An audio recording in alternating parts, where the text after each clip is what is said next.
किसान भाइयों नमस्कार। मेरा नाम डॉक्टर विपिन मिश्रा है। मैं यारा फर्टिलाइजर इंडिया प्राइवेट लिमिटेड में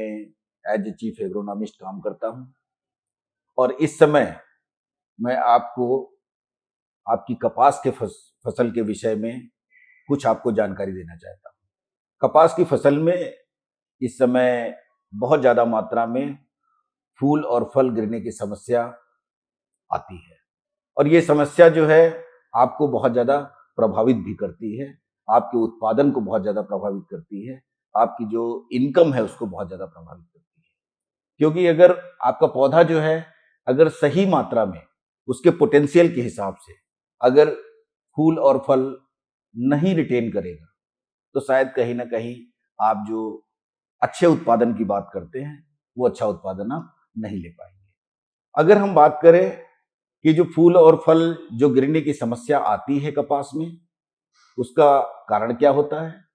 तो इसके कई सारे कारण होते हैं। पहला कारण वातावरणीय दशाएं होती हैं। अगर बहुत ज्यादा मात्रा में आपका जो टेम्परेचर है और आपका जो मॉइस्चर है, नमी और तापमान,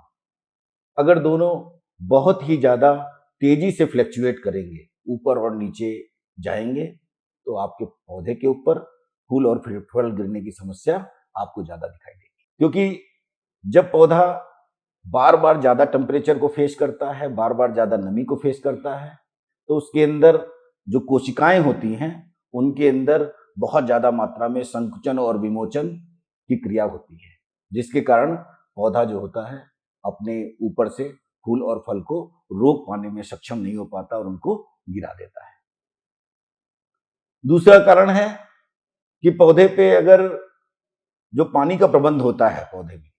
अगर वो पानी का प्रबंध हम सही नहीं कर पाते हैं, इरिगेशन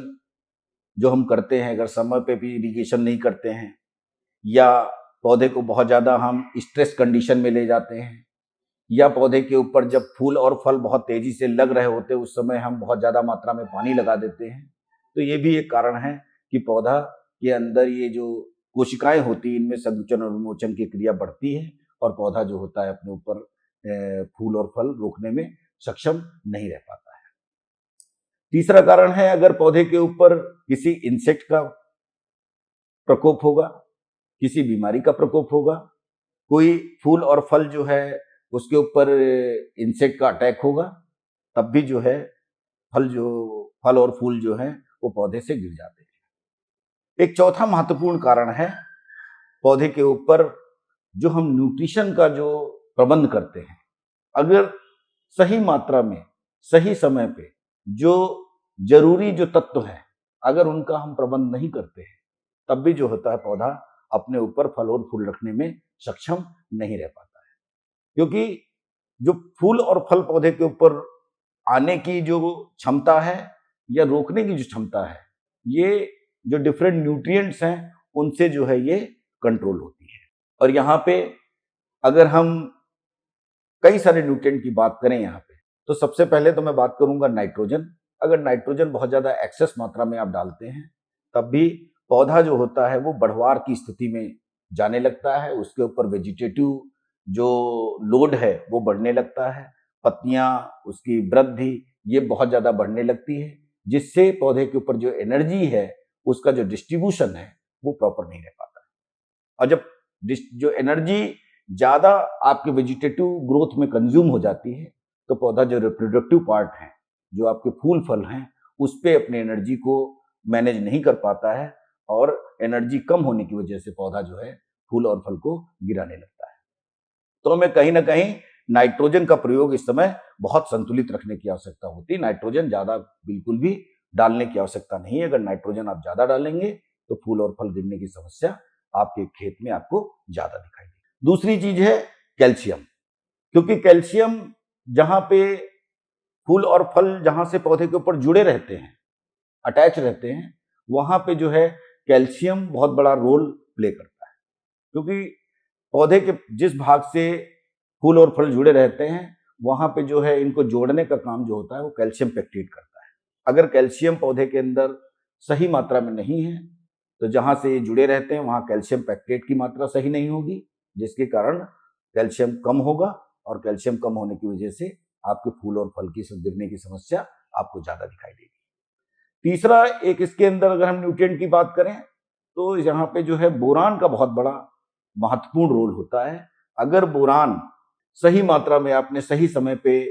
उपलब्ध नहीं कराया है पौधे के ऊपर, तब भी आपको फल फूल गिरने की समस्या आपको ज्यादा दिखाई देगी, क्योंकि बोरान एक ऐसा न्यूट्रिएंट होता है जो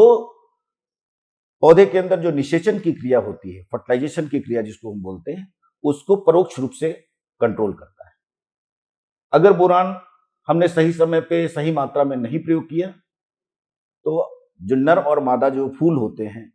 वो जो आपस में उनके अंदर क्रॉसिंग होती है, जब मिलते हैं तो मिलने के बाद में जो बीज बनने की या टिंडा बनने की जो प्रक्रिया होती है उसको वो कंट्रोल नहीं करता और फूल गिरने लगते हैं। या अगर मान लीजिए फूल ने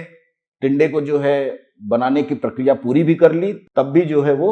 उसको जो है गिरा देता है, क्योंकि उसको वो एबॉर्शन जिसको हम बोलते हैं एबॉर्ट कर जाता है और जो टिंडा है वो गिर जाता है। यहाँ पे अगर आप सही समय पे, जब आपका स्क्वायर फॉर्मेशन हो रहा होता है, फ्लावरिंग शुरू हो रही होती है, उस समय अगर बोरान का प्रयोग करते हैं तो आप जो है बोरान की जो जरूरत है क्रॉप की उसको आप पूरा कर सकते हैं और फल फूल गिरने की समस्या उसको कम कर सकते हैं। यारा इसके लिए आपको जो है एक शेड्यूल भी उपलब्ध कराती है कि वास्तव में कपास में आपको शुरू से लेकर लास्ट तक किस तरीके का फर्टिलाइजर प्रोग्राम होना चाहिए, कब कितनी मात्रा में नाइट्रोजन पड़नी चाहिए, कब कितनी मात्रा में फास्फोरस पड़नी चाहिए, कब कितनी मात्रा में कैल्शियम पड़नी चाहिए, कब कितनी मात्रा में बोरान या जिंक पड़ने चाहिए। लेकिन अगर हम केवल इसी बात को यहाँ पे हम आज आपको बताएं कि वास्तव में इस समय अगर आप क्या करें तो आप फल फूल के गिरने की समस्या को कम कर सकते हैं, तो मैं आपको ये सजेस्ट करूंगा कि इस समय अगर आप 25 किलोग्राम प्रति एकड़ की दर से 11 लीवा नाइट्राबोर, जो घुलनशील कैल्शियम का सोर्स है, अगर उसको आप जमीन में अप्लाई करते हैं तो जो फसल की जो कैल्शियम की रिक्वायरमेंट होती है उसको आप पूरा कर सकते हैं और फल फूल जो गिरने की समस्या उसको कम कर सकते हैं।